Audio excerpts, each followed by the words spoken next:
Joining me now to discuss this from Cotonou in Benin is David Zounmenou. He's a West African Affairs analyst and a senior researcher at the Institute for Security Studies. Really appreciate your time this morning.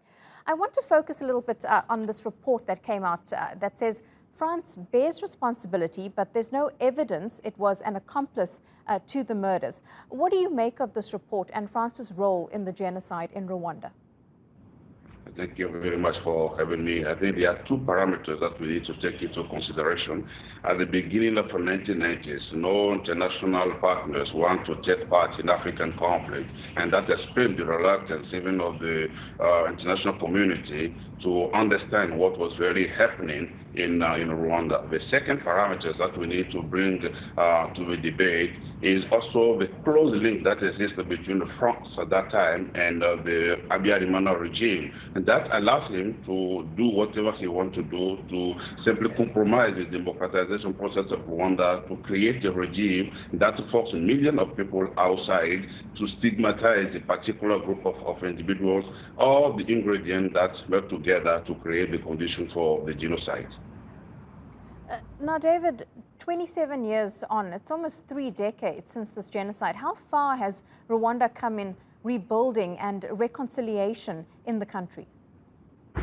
It is undeniable that Rwandan current administration has done everything possible to, one, stop the genocide when they conquered Kigali in 1994, trying to put a stop to the killing.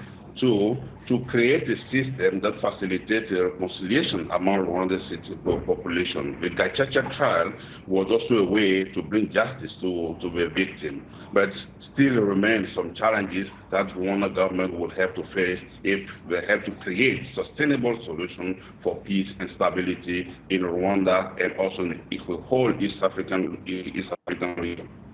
Well, let's talk a little bit about some of those challenges. I mean, Paul Kagame has been in office for about 21 years. How is he going about facing the challenges in his country at the moment? I think that's where the problem lies. If Rwanda has to usher into an era of sustainable peace, reconciliation, and democracy, a lot needs to be done.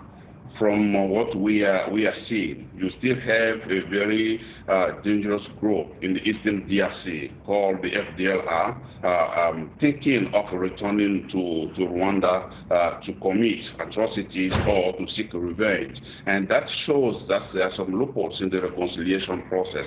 The second element here is that many believe that the Rwanda narrative has been created to facilitate one group over the other, and that the genocide affects everyone, and that is inclusive approach will bring the Rwanda citizens together. The third element, the third challenge that the Rwanda has to face is really to open the country for decent opinion, for true democracy, consolidation of the institutions, simply to root out any grievances that might create or sponsor any act of violence that compromise what Rwanda has achieved over the past 27 years.